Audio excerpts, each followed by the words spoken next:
कलयुग में पृथ्वीराज चौहान।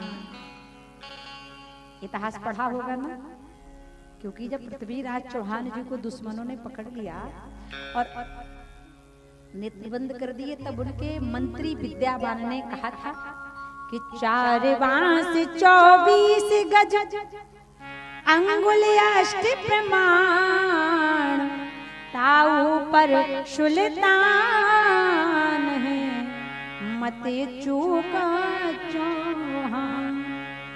लेकिन प्रश्न खड़ा होता है कि जब राजा दशरथ शब्द भेदी बाण चलाना जानते थे तो श्रवण कुमार को बाण क्यों मारो?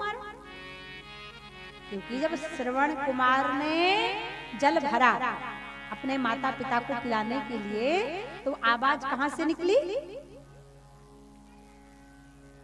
तुम्बी से। तो बाण तुम्बी पर लगना चाहिए, ना कि श्रवण कुमार। तो राजा दशरथ ने लक्ष्य भेदी बाण, शब्द भेदी बाण तो तुम्बी पर ही चलाया, लेकिन पीछे से बाण चलाने वाला कोई और था। और वह कौन था? बोले लंकाधिपति रावण। क्योंकि रावण कोई साधारण पुरुष नहीं था, रावण कोई साधारण योद्धा भी नहीं था।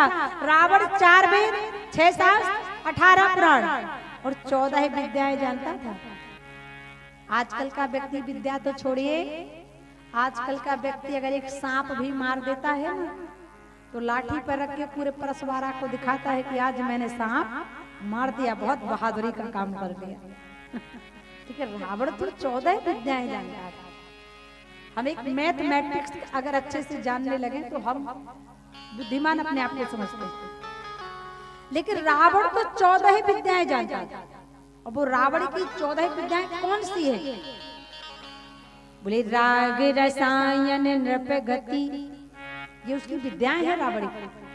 राग रसायन नृप गति नट विद्या वेदांग, तुरंग चढ़न व्याकरण पढ़न जानन ज्योतिष अंग, धनुष बाण रथ हाँक वो चोरी ब्रह्म ज्ञान, जल तैरन धीरज धरन 14 विद्या जान।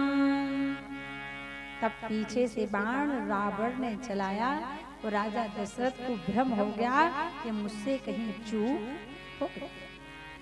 और यहाँ पर भगवान श्री राम ने शब्द भेदी बाण चलाया, जिसमें रावण का मुकुट गिर गया, मंदोदरी के कर्ण फूल गिर गए। लेकिन वहीं पर राम जी खड़े थे, हनुमान जी खड़े थे, जामवंत खड़े थे, नल खड़े थे, नील खड़े थे, बंदर भालू खड़े थे, लेकिन कोई मरम जान मैं नहीं। बाबा गोस्वामी ने लिखा, छत्र मुकुट ताटंक धर हते एक ही बान, वो सबके देखत मही परे, लेकिन मरम न को जान। लेकिन गंगा के घाट पर केवट कहता है मैं नाव नहीं दूंगा। क्यों? क्योंकि कहाई तुम्हारे मरम में जाना। अरे राम जी का मरम तो लोग तब नहीं जान पाए। बोले कब? जब भगवान श्री राम रावण का वध करके वापस अयोध्या आए, तो राम जी सबसे पहले किससे मिले? माता कैकेयी से। प्रथम तासु ग्रह गयऊ भवानी, अब प्रभु जानई कैकेयी न जानी। अब भगवान महलों के अंदर जाने लगे। कैकेयी माता ने कहा भी अंदर मत जाओ, अभी एक काम और करना पड़ेगा। अब लक्ष्मण जी को पसीना आ गया, लक्ष्मण जी की आंखें लाल हो गई और धीरे से राम जी के कान में कहा, भैया कैकेयी माता कहती है कि एक काम और करो, अभी 14 बरस का वनवास दिया था, अब कहीं 17 बरस का तो नहीं देने वाली फिर से। राम जी ने कहा नहीं ऐसी बात नहीं, चलो देखते आखिर माता क्या कहती है। अब भगवान गए, कहो माता कैकेयी क्या बात है? कैकेयी के नेत्रों से अश्रु निकल पड़े। राम, जिस दिन से तुम वनवास गए हो उस दिन से इस अभाग्नि कैकेयी को भरत ने माँ कहकर पुकारा। एक बार कह दो कि भरत मुझे माता कहते। उसी समय भरत जी आ गए, बोले भैया मर जाऊंगा लेकिन मैं ये कहूंगा। बोले क्या? अब भरत जी को बोलाया कि जिसने मेरे राम को हे भैया मैं ये नहीं कहूंगा जिसने मेरे राम को 14 वर्ष वनवास दिया, उस दुष्ट कैकई अभागिनी को मां नहीं कहूंगा मैं। भगवान ने कहा एक बार तो तुमने भरत माँ बोल दिया है, माँ नहीं कहूंगा मैं, अब कहूँ अन्यथा मत। उसी समय भगवान ने इतने रूप बनाए, एक पल में अयोध्या की प्रजा को हृदय से लगा लिया। परस्परा के भक्तों को लगा राम जी हमसे गले लग रहे, पंडरिया के भक्तों को लगा राम जी हमसे गले लग रहे, लेकिन राम जी तो एक ही थे। अमित रूप प्रगटे तेहु काला, जथा जोग मिले सबई कृपाला, क्षणमय मिले सबई भगवाना, लेकिन उमा मरम यह काहू। लेकिन गंगा के घाट पर केवट नाव नहीं दे रहा, बोलता मैं मरम जानता हूं इसलिए नाव। अब लक्ष्मण जी को क्रोध आ गया, लक्ष्मण जी ने तरकस पर बाण चढ़ाया, बोले रे दुष्ट मूर्ख केवट, भगवान तुझे बुला रहे तो सुन नहीं रहा, आई विल किल यू, अब मैं तुझे मार दूंगा। जब मारने के लिए कहा तो केवट हंसने लगा, बोले सरकार मारना है तो देरी मत करो, जल्दी मारो ना। लक्ष्मण जी ने कहा तुझे मरने से भय नहीं लग रहा? केवट ने कहा सरकार अगर आप मुझे मारोगे तो मैं मरूंगा थोड़ी, मैं तो तरूंगा। बोले कैसे? बोले लोगों को मरने के बाद प्रयागराज की गंगा मिलती है, लेकिन केवट खड़ा कहाँ है? कहाँ खड़ा है केवट? परसवारा की नाला में, गंगा जी के घाट पर। केवट ने कहा सरकार अगर मार दोगे तो मैं तो तर जाऊंगा, लेकिन आप जरूर फंस जाओगे। चार बातें पूछी जाएंगी, कहाँ मारा, क्यों मारा, किस अपराध से मारा और किसके सामने, तुम मरूंगा कहाँ सुचि। सुनो राम जी, हे लक्ष्मण जी आप ध्यान से सुनना, कि मरूंगा कहाँ सुचि गंग के तीरों, हमें निहारत है रघुवीर, अपराध यही इस सेवक का जो प्रभु सिया राम के चरण पखारत है। लक्ष्मण जी भी समझ गई कि भगवान का बहुत बड़ा भक्त है, मुझे 302 के चक्कर में नहीं पड़ना। अब भगवान ने फिर कहा ये भैया पार जाना है, पार जाना है, पार कर दो ना नैया ले आओ। केवट कहता है पहले मैं आपके चरणों को धोऊंगा। विचार करें, एक विद्वान ने कहा अगर राम जी को गंगा से पार जाना था, केवट नाव नहीं दे रहा था, तो राम जी कुछ उपाय कर लेते, पार चले जाते। बोले उपाय क्या? बोले जैसे राजा बलि के यहाँ भगवान ने पैर बढ़ाया, वैसे पैर बढ़ा लेते, पार चले जाते। बोले पांव बढ़ाई जो धर देते, तो सुरसरी तुरंत पार हो लेते।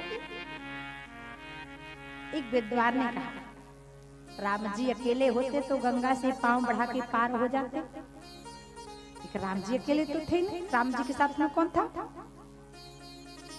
बोले कोई कहे उन संग है एक नारी, अति कोमल मिथिलेश कुमारी। बोले उनके साथ में सीता जी थी, तो राम जी कैसे पांव बढ़ा लेते? बोले अगर सीता जी थी, राम जी को गंगा से पार जाना था, केवट नाव नहीं दे रहा था, तो राम जी क्या करते? बोले हम अपनी विपत्ति के समय में गधा को भी कक्का कह देते हैं, तो राम जी अपना पैर बढ़ा लेते और सीता माता को गोद में उठा लेते, क्योंकि सीता जी का वजन ज्यादा तो था नहीं, 20 kg की थी। हम क्या करते? बोले राम जी अपना पैर बढ़ाते और सीता माता को बोले सिया ही उठाए गोद में लेते, और इतते उठाया उते धर देते, पार हो जाते। एक विद्वान ने कहा ठीक है, राम जी अपना पैर बढ़ा लेते, सीता जी को गोद में उठा लेते, लेकिन उनका क्या करते जो साथ में सीता उतार है? बोले उनका भी एक उपाय है। बोले कौन सा? बोले करते लखन लगाते पारा, वो जाते उतर गंग की धारा। लक्ष्मण जी का हाथ पकड़ लेते, लेकिन सज्जनों, भगवान ऐसा कर सकते थे, भगवान अपना पैर बढ़ा सकते थे, पत्नी को गोद में ले सकते थे, लक्ष्मण जी का हाथ पकड़ सकते थे, लेकिन भगवान ने ऐसा नहीं किया। क्यों? क्योंकि अगर भगवान ऐसा करते तो भगवान को कोई फिर मर्यादा पुरुषोत्तम कहने वाला नहीं था। इसलिए भगवान को केवट से नाव मंगाने पड़े। बोले क्यों ना किया है अस भगवान मांगी नाव ना केवट आना। अच्छा, दूसरा भाव, भगवान चाहते तो अपनी पत्नी से कह देते, जानकी केवट नाव नहीं दे रहा, गंगा से पार जाना है, तो एक काम करो, जाओ तुम गंगा से पैदल पार चली जाओ।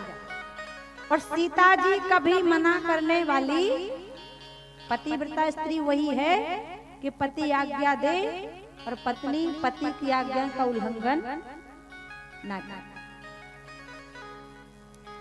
भगवान श्री राम चाहते तो माता जानकी से कह देते, जाओ गंगा को पैदल पार करो, और सीता जी पैदल पार चली जाती।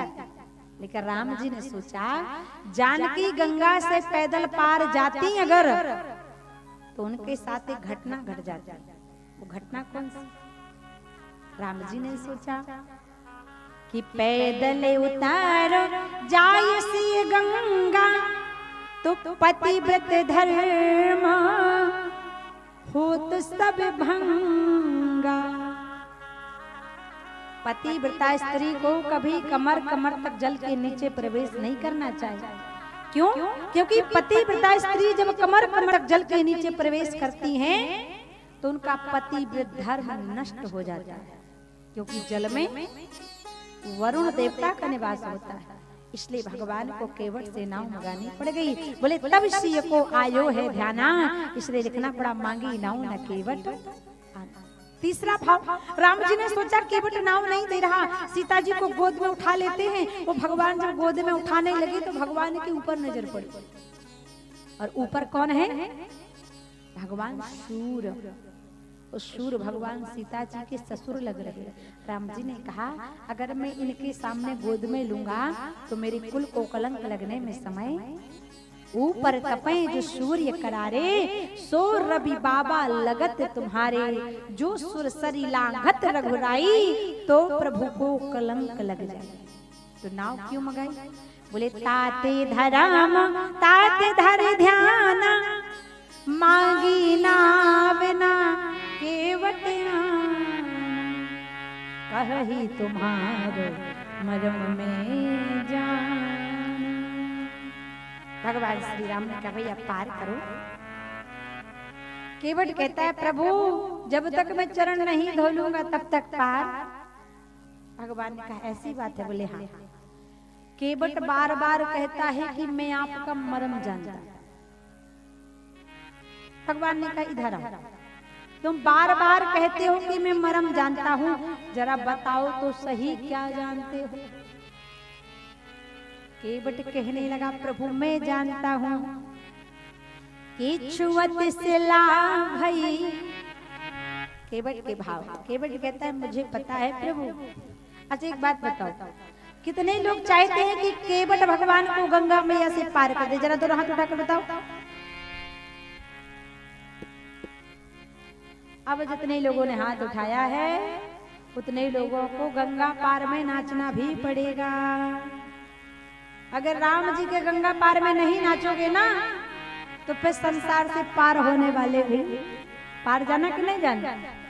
इसलिए जब राम जी पार हो तो सबको नाचना है। आज राम जी जब पार होंगे तब हम भी पार होंगे।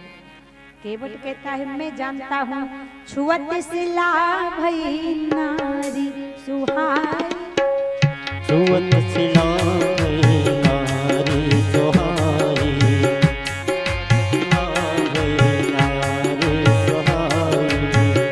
पाहुन तेना काट कठनाई,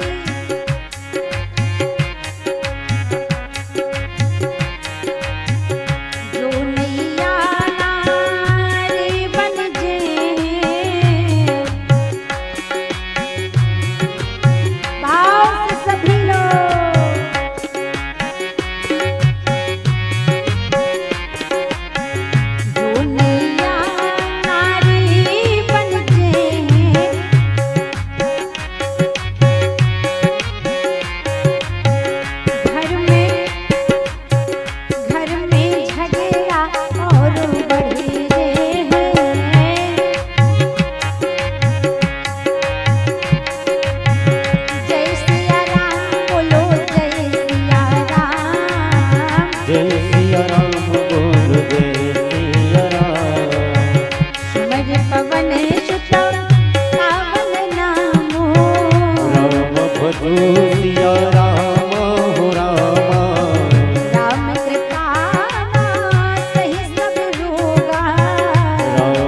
भजो सिया रामा हो रामा।